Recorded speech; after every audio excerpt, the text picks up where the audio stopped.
لیا ہے، ہم ان کے ایمان لائے، اتنا کہنے پر چھوڑنے والے نہیں جب تک کہ یہ لوگ آزمائے نہیں جائیں گے۔ ان آزمائشوں سے اللہ جنت کو گھیر کے رکھا تھا۔ اے میرے دینی بھائیوں، میری ماں بہنوں، جنت ہمارے بابا دادا کی جاگیر نہیں ہے، پھکٹ میں ملنے والی جنت نہیں ہے۔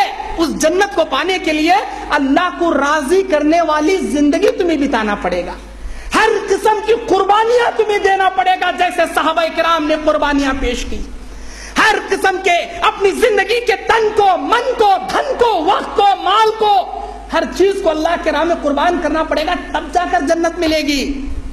اب سنو، جب اللہ تعالیٰ جبرائیل کو جہنم کا نظارہ کرنے کے لیے بھیجا، ساری جہنم دیکھ کر آئے، دوبارہ جہنم کا نظارہ کرنے کے لیے بھیجا، وَحُفَّتِ النَّارُ مِن مَتَاعِ الدُّنْيَا وَكُلُّ شَيْءٍ، اللہ تعالیٰ جہنم کے ارد گرد دنیا کے عیش کو، دنیا کے موج مستی کو، دنیا کے رنگ رنگیلیوں کو اللہ تعالیٰ نے جہنم کو گھیر دیا۔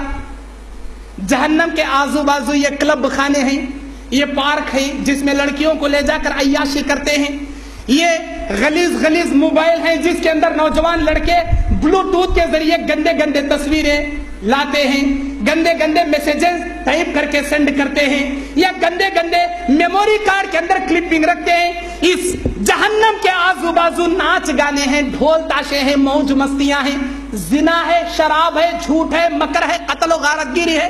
اپنے من کی نفسانی خواہشات سے اللہ تعالیٰ جہنم کو گھیر دیا۔ جبرائیل آ کر بولتے ہیں، اے اللہ، جہنم کے ارد گرد اتنے سارے موج مستیاں، اتنے سارے رنگ رنگیلیاں، میں سمجھتا ہوں تیری ساری مخلوق جہنم میں چلی جائے گی، شاید ہی کوئی بچ پائے گا۔ نوجوانوں، اپنی جوانی کو اللہ کے پاس جواب تمہیں دینا ہے۔ اللہ جوانی کے بارے میں سوال کرے گا، بتا میں تجھے جوانی دیا تھا، کیا کیا؟ آج کے نوجوان کا سب سے پہلا جواب میدان محشر میں یہ ہوگا، مولا داڑھی کو منڈایا، اپنی بھری جوانی میں سمارٹ دکھنے کے لیے داڑھی منڈایا۔ رب کی رحمت ملے گی تمہیں، رضی اللہ عنہ، اللہ ان سے راضی ہوا، وہ اللہ سے راضی ہوئے۔ کیا تمہارے داڑھی منڈے چہروں پر اللہ راضی ہوگا؟ جوان سے سوال کرے گا پروردگار، بتا تیری جوانی کیا کیا؟ اللہ، پینٹ شرٹ جب بھی پہنتا تھا اپنے پینٹ کو ٹخنے سے نیچے ہی رکھتا تھا، اوپر کبھی نہیں اٹھاتا تھا۔ یہ جواب ہوگا دوسرا نوجوان کا آج کا۔ یا اللہ، اپنے موبائل میں 4 GB میموری کارڈ رکھتا تھا، 2 GB میں پورا قرآن رکھتا تھا، بقیہ 2 GB میں گانے اور گلیز گلیز کلپنگ اور فلمیں رکھا کرتا تھا۔ یہ جواب ہوگا نوجوان کا۔ اللہ کی قسم، پروردگار کی لعنت اترے گی تمہاری زندگی پر، تمہارے کاروبار پہ، تمہارے مکانوں پہ، تمہارے دکانوں پہ۔ شرم نہیں آتی تمہیں؟ ایک میموری کارڈ کے اندر بیان بھی رکھتے ہو، گانے بھی رکھتے ہو، قرآن بھی رکھتے ہو، گندی تصویریں بھی رکھتے ہو۔ اللہ کے پاس تم کیا جواب دو گے؟ کیا صورت لے کر جاؤ گے؟ میری ماں بہنوں، اللہ سوال کرے گا تمہاری جوانی کے بارے میں، کیا جواب دو گے؟ میری ماں بہن جواب دے گی، یا اللہ، میں نے اپنی جوانی میں بیوٹی پارلروں کا میں نے رخ کیا، آئیبرو کراتی تھی، میک اپ کرتی تھی، اپنے بوڑھے بالوں کو جوان بناتی تھی، اپنی بوڑھی عمر کو جوان بتا کر بے پردہ گھما کرتی تھی۔ یہ جواب ہوگا ماں بہن کا۔ یا اللہ، حی علی الصلاح، حی علی الفلاح، مؤذن نماز کے لیے، کامیابی کے لیے پکارا کرتا تھا، ہم ٹی ویوں میں سیریل دیکھ کے بیٹھا کرتے تھے۔ یہ جواب ہوگا میری ماں بہن کا۔ میری ماں بہنوں، تمہاری زندگی ایسی تیسی جیسی بھی ہو گزر جائے گی، وہ وقت جب آئے گا تم تڑپ جاؤ گے، اللہ تمہیں عمل کرنے کا رتی برابر موقع نہیں دے گا۔ آج صرف عمل کرنے کا موقع ہی موقع ہے، اپنی زندگیوں کو اللہ کی رضا کے راہ پہ لگا دو۔ نوجوانوں، اپنی جوانی کو اللہ کے پاس تمہیں پیش کرنا ہے۔ جتنے نوجوان، جتنے مرد حضرات مغرب کی نماز میں آتے ہیں، عشاء کی نماز میں آتے ہیں، تمہیں کیا ہو جاتا ہے فجر کی نماز میں تم نہیں آتے؟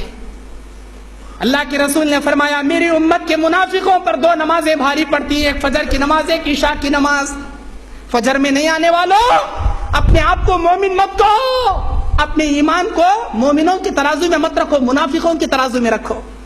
اپنے چہرے مومنوں کے لسٹ میں مت تلاشو، قیامت کے دن منافقوں کے لسٹ میں تلاشو۔ نماز فجر تم پر بھاری ہے۔ الصلاۃ خیر من النوم، اب نماز بہتر ہے تمہاری نیند سے، مؤذن اذان دیتا ہے، لیکن ہم کہتے ہیں ہمارا منافقانہ ایمان کہتا ہے نہیں نیند بہتر ہے نماز سے۔ یہ ہے تمہاری جوانی؟ بولو، وقت کی قربانی دو، وقت کی۔ کیسے؟ اللہ کے رسول نے فرمایا آج اجتماع ہے، اللہ کا فضل ہے، اللہ نے آپ کو چن لیا۔ کہنے والے بہت آئیں گے، سننے والے بہت سنیں گے، لیکن کہی ہوئی بات کو کہنے والے کو اللہ پکڑے گا، سنی ہوئی باتوں پر اللہ آپ کو پکڑے گا، کتنا عمل کیا، کتنا دوسروں کو پہنچایا۔ گر کہہ کر میں عمل نہ کروں، سن کر تم عمل نہ کرو، میں بھی جہنم میں، تم بھی جہنم میں۔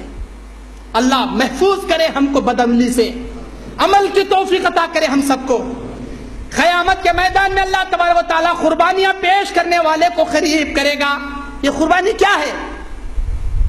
ما حاذہ الاضاحیۃ یا رسول اللہ، اے اللہ کے رسول، قربانیاں کیا ہے؟ آپ نے فرمایا ابراہیم کی سنت ہے، ابراہیم علیہ السلام کی سنت ہے۔ ابراہیم علیہ السلام بیٹے کو ذبح کیے تھے، ہم کیا کرتے ہیں؟ ہم تو وہ نہیں کر رہے نا، بکرے کو ذبح کرتے، بکرے کو ذبح کرتے قربانی ہوگی سمجھتے نہیں۔ وقت کی قربانی دو، وقت کی۔ جمعہ کے دن ممبر پر خطیب بیٹھا، اللہ کے رسول فرماتے ہیں جو اپنے زندگی کا وقت نکال کر اول مرتبہ اول وقت میں مسجد میں داخل ہوا، وقت کی اس نے قربانی دیا، پروردگار اسے اونٹ کی قربانی کا ثواب عطا کرے گا۔ جو دوسرے نمبر پر آئے گا گائے کی قربانی، اس کے بعد آنے والے کو بکرے کی قربانی، اس کے بعد آنے والے کو مرغی کی، اس کے بعد آنے والے کو انڈے کی، اس کے بعد آنے والوں کی فہرست فرشتہ لکھ لیتا ہے۔ جیسے ہی خطیب بیٹھ گیا، وہ فرشتہ اپنی لسٹ بند کر کے خطبہ سننے کے لیے بیٹھ جاتا ہے۔ بعد میں آنے والے وقت کے چور جو وقت نہیں دیتے، نماز پڑھنے کے لیے پیچھے آتے ہیں، نہ ان کا لسٹ فرشتے کے لسٹ میں چڑھتا ہے، نہ ان کو ثواب جمعہ کا ملتا ہے، کچھ بھی نہیں۔ وقت کی قربانی دو۔ اجتماع ہے، دین کا پروگرام ہے۔ آج ہم صبح آ کر، ابھی دوپہر میں آ کر دیکھے، اتنے سارے نوجوان ہیں، افسوس ہو رہا ہے مجھے، اتنے سارے نوجوان ہیں، بوڑھے حضرات وہاں کلیننگ کر رہے، بوڑھے حضرات پانی مار رہے، بوڑھے حضرات وہ برش لے کے پانی کلین کر رہے ہیں۔ نوجوان کہاں چلے گئے تھے؟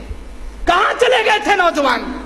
نوجوانوں، وقت کی قربانی دو، اسلام کے راہ میں وقت کی قربانی دو، اور اپنے مال کی قربانی دو، حلال مال کی۔ ایک آدمی پیسہ خرچ کر کے حج کو جاتا ہے، نعرے لگاتا ہے، لبیک اللہم لبیک، لبیک لا شریک لک لبیک۔